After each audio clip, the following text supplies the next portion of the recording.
Alors les espaces protégés, ils sont aussi bien terrestres que marins.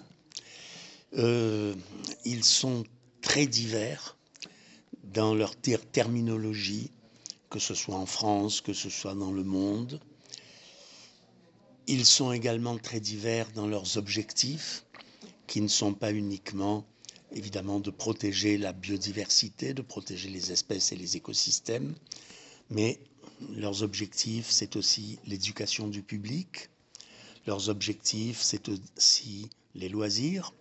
Leurs objectifs, en mer principalement, c'est de protéger la pêche en repeuplant en nœuds, en larves et en adultes les zones pêchées. Donc c'est également une sorte d'outil pour la pêche.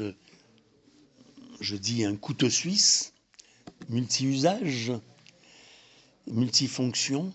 Donc c'est difficile de parler des espaces protégés parce que c'est quelque chose de tellement divers. Mais ce qui est important, c'est qu'il y a des espaces protégés qui marchent, c'est-à-dire qui atteignent leurs objectifs, parce que dans certains pays, c'est à peu près le cas de la France, dans certains pays, eh bien, les espaces protégés ont les moyens de leurs ambitions. Par contre, en Méditerranée et dans le monde, 95% des espaces protégés, c'est du vent, c'est du papier. On appelle ça en anglais des paper parks, des parcs de papier.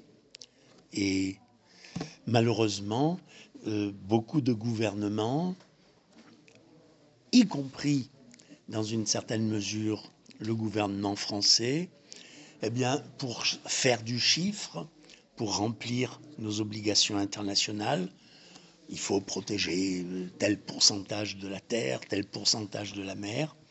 Eh bien, on crée des espaces protégés qui sont un petit peu fictifs, qui ne sont pas réellement protégés, donc qui ne remplissent pas ou pratiquement pas leurs objectifs. Donc, c'est quelque chose d'extraordinaire, c'est un couteau suisse, c'est multi-usage. Et quand c'est bien utilisé, quand les gouvernements donnent les moyens aux gestionnaires des espaces protégés, ça marche. Et ça marche tellement qu'en milieu marin et en Méditerranée, eh bien, les pêcheurs professionnels qui au début étaient vent debout contre les espaces protégés, quoi, nous qui connaissons mieux la mer que vous, on va nous apprendre ce que c'est que la mer, on va nous apprendre ce que c'est que de la protéger, etc. Ben, finalement, quand ils ont vu, en Corse par exemple, dans les Bouches de Bonifacio, en Provence, sur la Côte Bleue, quand ils ont,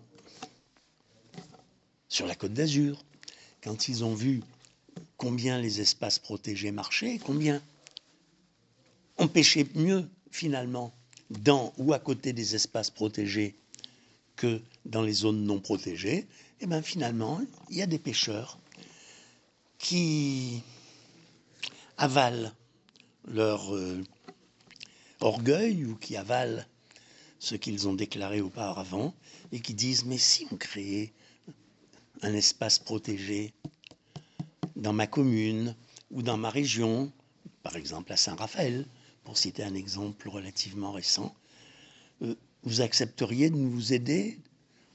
Ben oui, bien sûr, que je suis d'accord pour vous aider. C'est vous qui l'avez demandé, hein.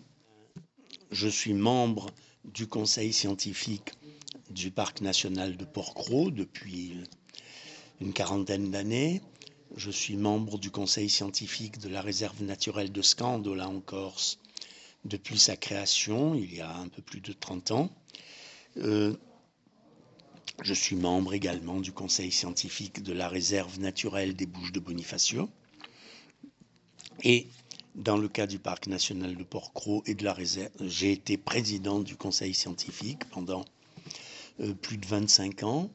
Et dans le cas de la réserve naturelle de Scandola, je suis actuellement président de son conseil scientifique. Donc, je suis profondément impliqué dans les espaces protégés marins, mais Ces espaces sont souvent à la fois marins et terrestres, c'est le cas de Porquerolles et c'est le cas de Scandola.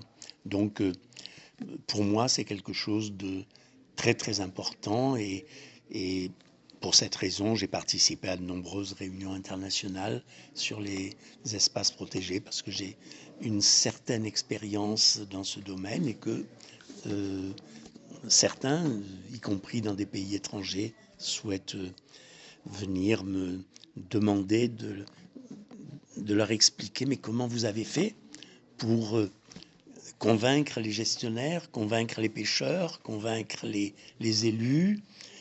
Ça a été facile? Non, ça n'a pas été facile.